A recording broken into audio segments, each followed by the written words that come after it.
Јас тука ќе ги поздравам следните наши гости на Оливера, поточно со кој што ќе разговара.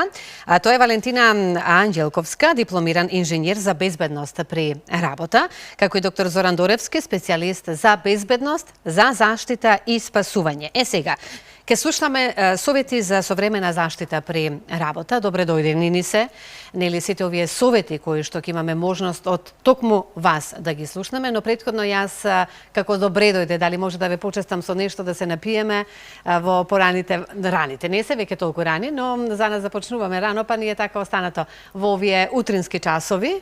Да, ние ги опуштаме тука гостите. Да, малку да ве опуштиме, ако сте првпатствени гости.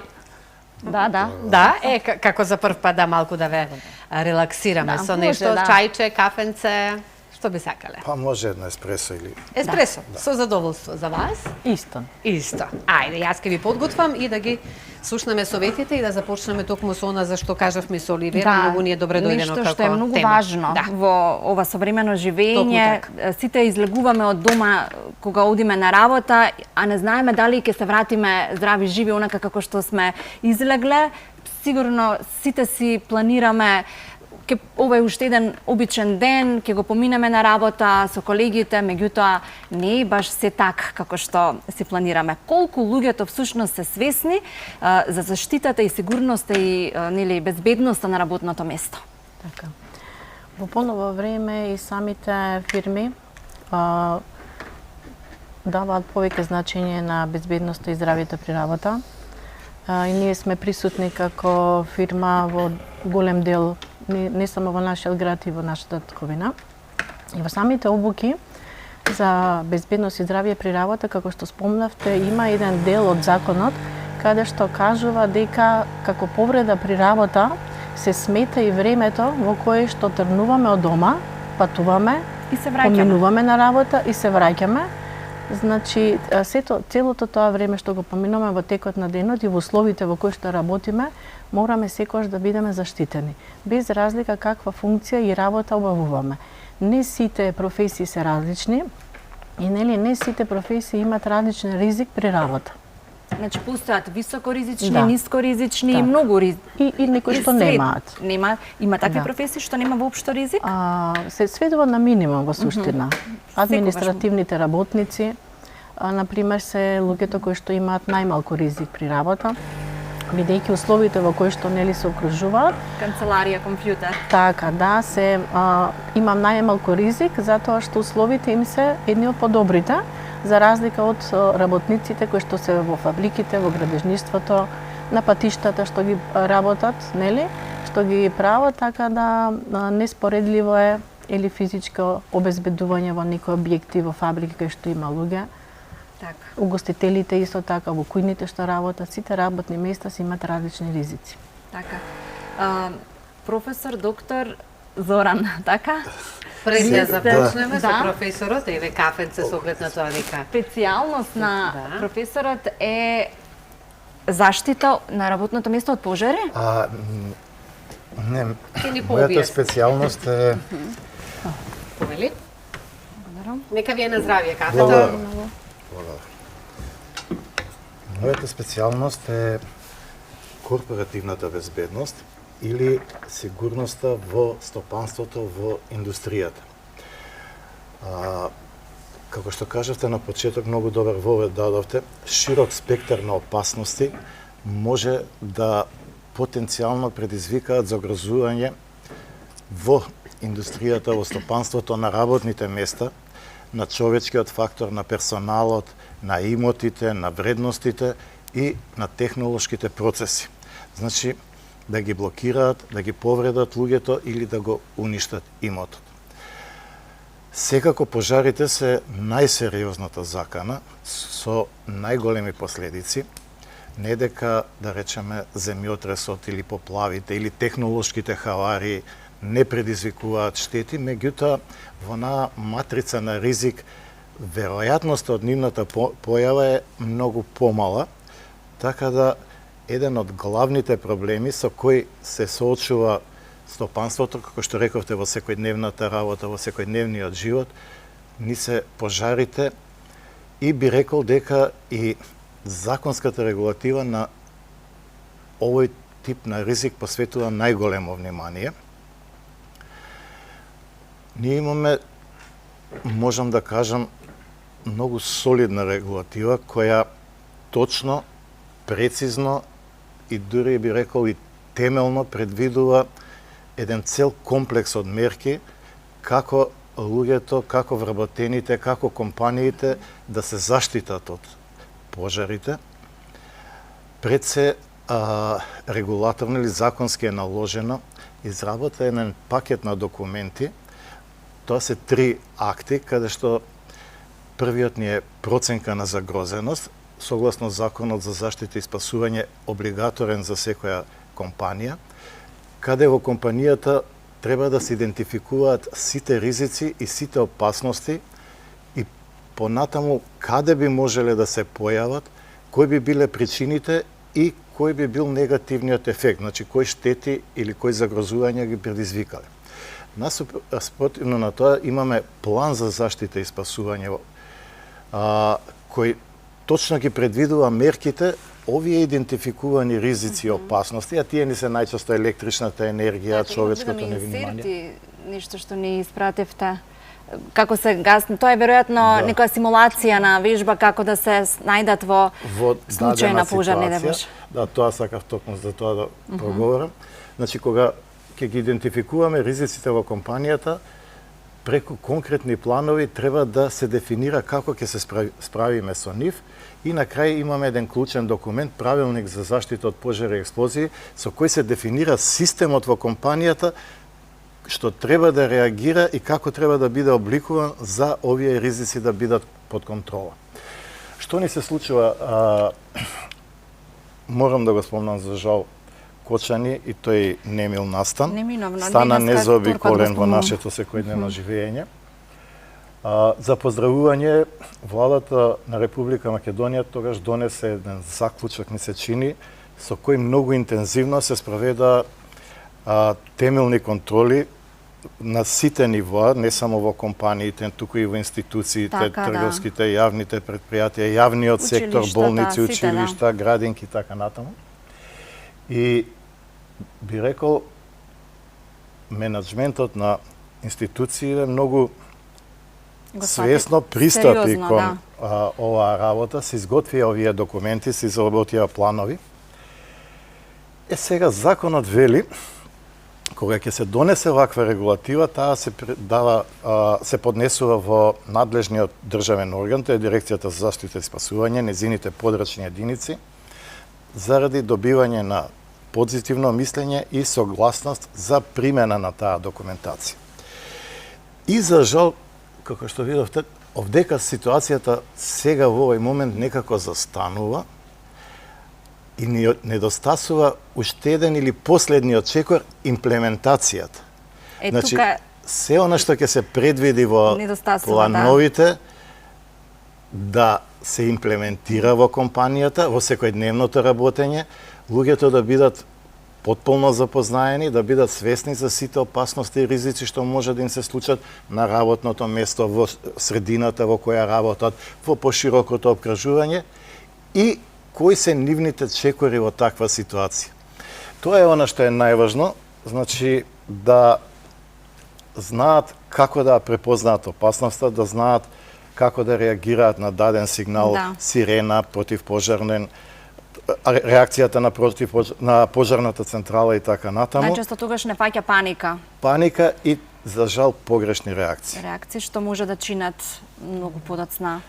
Ние со колешката, пошто и двајцата сме некако и покрај оперативци и научни работници, ги истражуваме, речиси сите овие немили настани во Македонија, во стопанството, и правиме анализа од моментот или причината зашто дошло до некоја ескалација на некоја опасност, најчесто пак ќе кажам пожарите, кои биле реакциите на персоналот, каде се грешките или каде се позитивните чекори, тие ги пременуваме на обуките што ги покажавте на вежбите.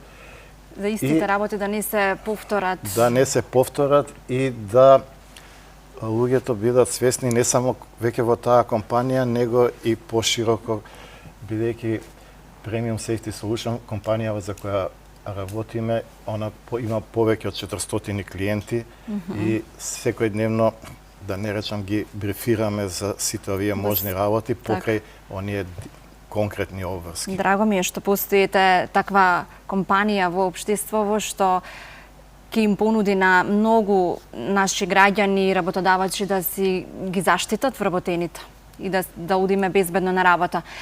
Бевте на увид кога се случи пожарот во Кочани? Бевте во дискотеката? Не отидовме во дискотеката, меѓутоа преку колегите од Дирекција за заштита и спасување од МВР. И искрено да ви кажам, многу внимателно сега го следам и судскиот процес, односно повеќе ме интересираат исказите на сведоците. И што е вашата, еве како експерт во таа област, причината поради која настана? Видете, причините веќе се разјаснети, многу е сега и веќе едноставно да се објаснат. Значи, а можеше да се спречи? Секако. Се работи за објектот од пределена квадратура кој, повторно ќе кажам, собира определен број на луѓе во дадената ситуација, значи се калкулира, меѓутоа бројката е, да кажеме, околу 600. И сега точно се познати стандардите. Значи една стандардна врата од 80 сантиметри има широчина од 80 сантиметри, има пропусна моќ на 60 луѓе во минута, но доколку би имале координиран процес. Меѓутоа, таков тип на јавен објект, согласно законот кој влегува К2 категорија пожарна, требало да има врата најмалку широка 1,40 м, што би овозможило да излезат негде 100-120 луѓе во една минута. Но, клучен момент каде е главниот проблем. Таков тип на објект кој собира повеќе од 500 луѓе мора да има 3 излези. Објектот имал само еден излез. И тука доаѓа до голема мешаница, турканица, блокирање на движењето, дури во еден момент и луѓето, тоа го слушнав од изјавите на сведоците, што биле пред самата врата, они од страшниот притисок на масата не биле можност да го направат тој последен исчекор и да излезат надвор. Доколку имало објектот 3 излези, би се фрагментирала масата и би било се многу поинако. Диверзификација. Дали работодавачите, главните газдите на компаниите доволно инвестираат во заштитата и безбедноста на вработените? Што биле вашето искуство во компанијата? Искуството кажува дека не сите исто. Не сите приоѓаат исто на нивната законска обврска. Во последно време генерално се свесни, меѓутоа не доволно во нашата татковина, посебно странците кои што доаѓаат или работиме брендови со странски франшизи, тие приоѓаат и мораат да одговорат на законските регулативи тука безпрекорно. Буквално на се што ќе кажеме, се сработува, додека некои прават исклучоци во одредена документација, само на минималното што им е потребно или по потреба не можуваат да ги изработиме документите. Потребно е да се подигне на едно повисоко ниво. Тоа велам, дали треба да се случи немил настан, па за да почнат компаниите да инвестираат? Да, реално, како што кажа колегата, од март месец лани? Да, лани се бобаги се разборичка сите компании, побарувачката за документацијата, за сите тие обврски и за заштитата на здравјето на сите работници се подигна на едно повисоко ниво. Се надевам дека во наредниот период и на времето кога студирав јас како прва генерација од Машинскиот факултет заштита при работа, многу тоа одамна, мислејќи дека со времето ќе се подигне свеста во нашата татковина и со поголеми брзи чекори дека тоа некако ќе оди. И се надевам дека за кратко време да постигнеме барем едно повисоко ниво од ова денеска што го имаме. Колку често треба да се прават вакви обуки, обучување на кадарот што е вработен за безбедност при работа? Веднаш, значи, чим луѓето стапуваат на работа, или пак имаат промена, значи, или во суштај, тоа е законска регулатива, или ако имаат ризично работно место, тие обуки се повторуваат на 3 години. Значи, сепак зависи од работното место во кое што веднаш се прави обука за заштита при работа и веднаш се прави обука за противпожарна заштита. Значи тоа се две различни обуки. Едната е значи за безбедност при работа и другата е заштитата од пожари, кај што не знам, не видов точно дали одеа сликите. Сега во вторникот бевме на ХЕЦ Света Петка и Козјак. Да, од СМН најме како компанија за да извршиме обука на вработените и точно на двете хидроцентрали бевме присутни со нивните вработени во специфични услови на работа и така да, значи први ноди теоретскиот дел обуката, изработката на решавањето на тестовите и после тоа практичната вежба во која што сите вработените пробуваат да изгасат симулиран пожар. Така. Јас би сакал, ако дозволите, се еден конкретен пример што ми се случи на почетокот на оваа година, нема да спомнувам, имеја во едно училиште во Скопје, доста големо училиште. Оваа област е доста истражена, така да постојат многу прецизни стандарди и формули со кои може точно да се определи во еден објект во зависност од неговата големина, квадратура, број на луѓе кои престојуваат, должина на евакуацијни коридори, ширина на врата, точно во секунда, да не речам, да се пресмета времето на евакуација или потребното време за кое објектот треба да се испразни. Ама тоа веројатно зависи од бројката на вработени? Да, секако, бројот на присутни може би да има и странки, гости, контрактори, подизведувачи и така натаму.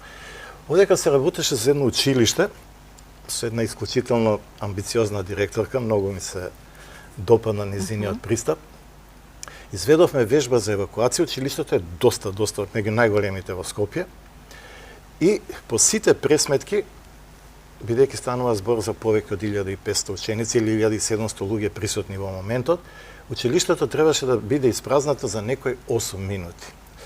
И мене ретко ми се случува да погрешам во пресметките, тоа се имаме два типа, југословенскиот стандард дава еден тип на формула, имаме сега европскиот и ИСО стандардот дава друг тип на формула, меѓутоа времињата секогаш се совпаѓаат, независно кој модел ќе го прифатиме.